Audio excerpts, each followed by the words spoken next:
Hello guys, I hope you are doing good. We are in the last chapter on this part, which is risk and money management.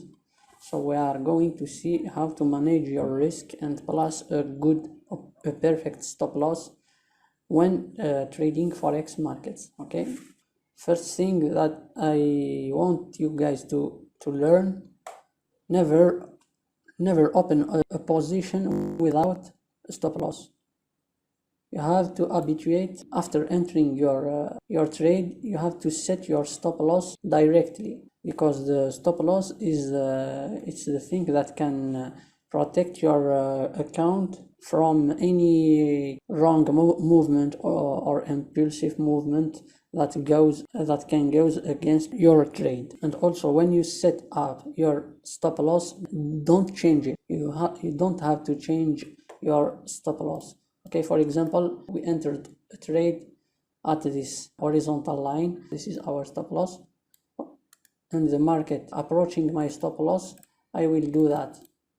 I will displace my stop loss. Okay, never do that, because psychologically it happens for traders. So when you set your stop loss, don't change it anymore. When you do this kind of stuffs on trading, it's very dangerous for your trading performances, and also it's a bad habit. Okay, so let me present you my money management indicator and explain it for you what he showing us. Here it is. So here you can add or remove currency pairs. Here you will put your capital, trading your balance, and here the risk per trade.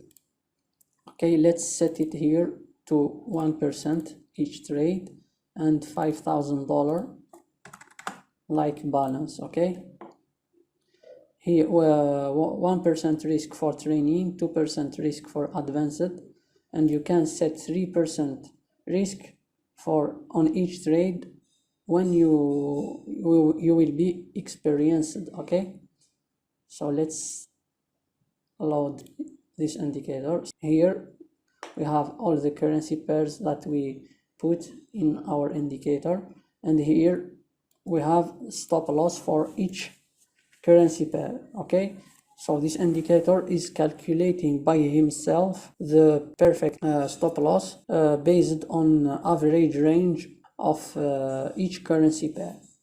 So this is your stop losses, and here we have the lot, the trading volume.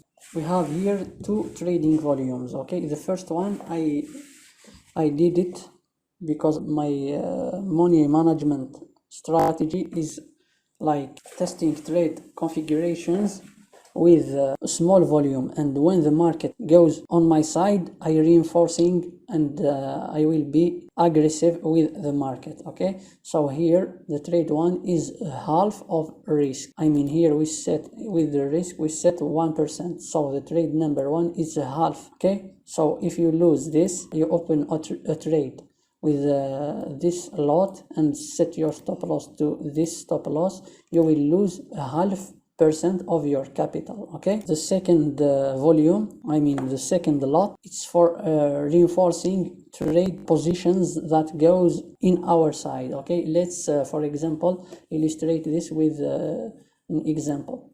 Okay, so let's see a good example here. For example, yesterday we have a good scalp on Euro USD. For example, here we have a good opportunity to sell the Euro USD at the close of this candle. We open, for example, let's see Euro USD. Let's open, let's test this with this lot and set this stop loss. Okay, so at this time we open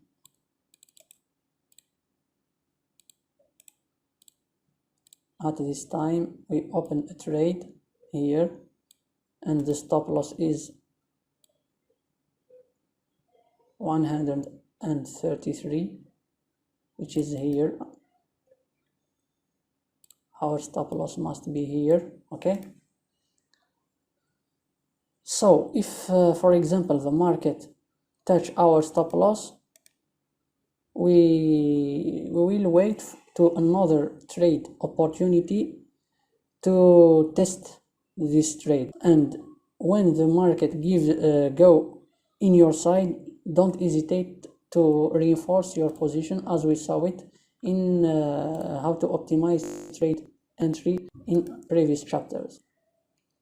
Okay, so let's see one minute time frame to search for trade reinforce. Like for example, you opened your trade here with the first trade, you test it and the markets go in your favor, and you can here reinforce your trade based on tick chart, as we saw it in previous chapters. You will be aggressive here. Okay, then the markets go in your side and reinforce your position here until the markets showing you a reversal configuration. Don't hesitate, close your positions, because you are trading with a large volume. Okay, with this strategy you will minimize your risk and also minimize the maximal drawdown on your account. Okay, I hope you guys understand very good this chapter. If you have any question, don't hesitate to contact me, and see you in more chapters.